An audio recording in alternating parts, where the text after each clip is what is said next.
అవసరం లేదు. చంద్రబాబు నాయుడు మాటలు ఆంధ్రప్రదేశ్ కథనాలు చాలు ఆ పార్టీని దెబ్బతీయడానికి.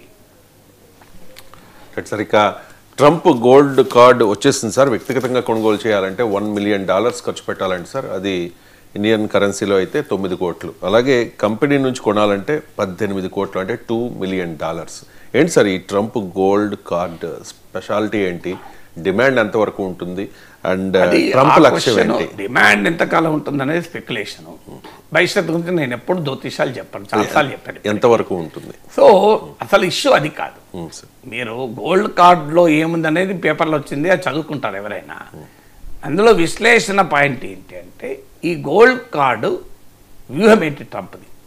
అసలు పాయింట్ గోల్డ్ కార్డ్ డీటెయిల్స్ మీరు పేపర్లో చదవండి, గూగుల్లో కొడితే దొరుకుతుంది. నేను చెప్పాల్సిన అవసరం లేదు కదా, మీరైనా చెప్పచ్చు, పేపర్లో వచ్చింది ఆల్రెడీ. సో ఏంటి గోల్డ్ కార్డ్? $1 మిలియన్ కడితే gold card permanent work visa ఇస్తారు. కంపెనీ ఇండివిజువల్స్ అయితే, కంపెనీస్ అయితే $2 మిలియన్ కట్టాలి. ఇది కాక $5 మిలియన్ చెల్లిస్తే ప్లాటినం కార్డు కూడా వస్తుంది. సో ఆ వివరాలు మీరు చూడండి, మీడియాలో వస్తే అంత ఎక్కడైనా దొరుకుతుంది. బేసిక్గా ఇది పాయింట్ ఏంటి దీంట్లో. మీకు ట్రంప్ ఇప్పటిదాకా ఏమంటున్నాడు, బయట నుంచి వచ్చిన వారు అమెరికన్ల ఉద్యోగాలు తీసేస్తున్నారు, అమెరికాలో వీరు ప్రమాదకరంగా మారారు. ఇది కదా ట్రంప్ వాదన.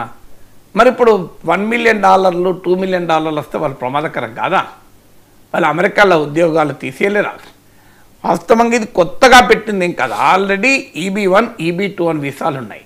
అంటే హైలీ స్కిల్డ్ మ్యాన్ పవర్. ఒక న్యూక్లియర్ సైంటిస్ట్ ఉంటాడు, ఒక క్వాంటమ్ ఎక్స్పర్ట్ ఉంటాడు, హైలీ స్కిల్. ఇక అలాంటి నిపుణుడు అవసరము అన్నది అలాంటి వాళ్ళకి ఇవ్వటానికి మీకు EB1 EB2 అనే వీసాలు ఆల్రెడీ ఉన్నాయి.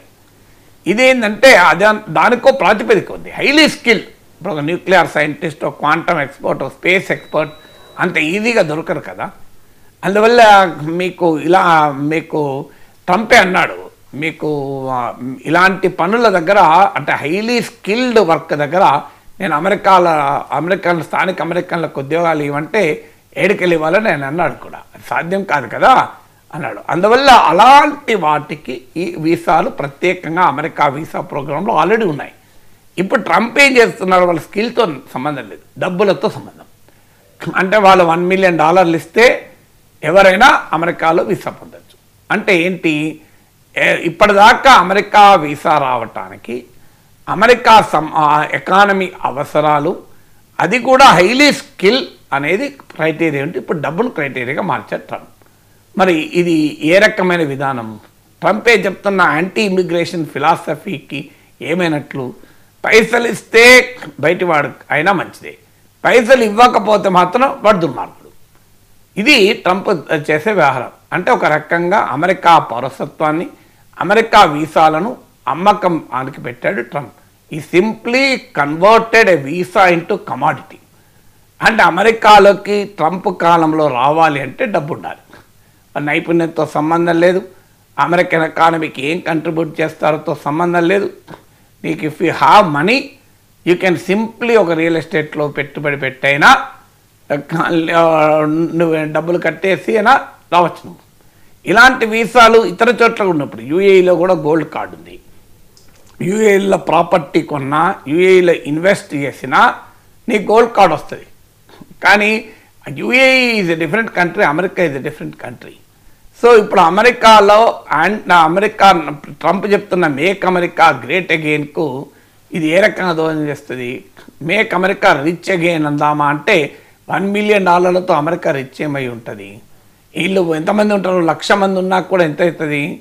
అమెరికా ఎకానమీలో $29 ట్రిలియన్ జీడిపి ఉన్నటువంటి కంట్రీ ఒక $1 మిలియన్ వీసా ఫీజుతో అమెరికా రిచ్ అవుతుందా?